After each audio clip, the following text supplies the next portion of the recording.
Kau pai dia kan. Bread lang nè.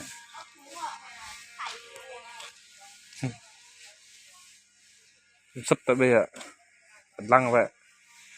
Tao làm cram mà lọ rễ dăm quan chặt nữa.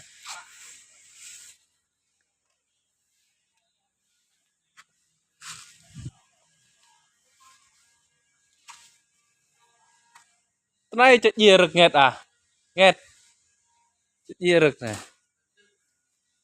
Gì vẽ đôi đà lọ chặt mà.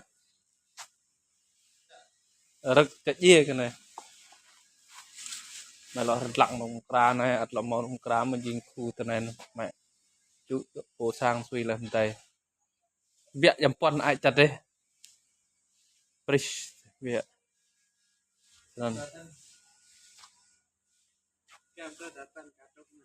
Xem mơ rí, mau mơ độ rừng đáy.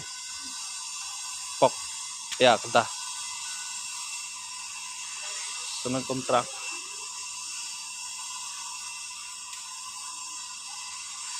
Senang kontrak họ. Vậy xem tí là. Để cả agak ya chi thế. Vậy senang sang rasa drong lacar. Mau lacar rồi tôi sẽ lacar cho chắc ấy. Tấm nên họ. Ba em đi là chắc lưu đăng ký kênh này.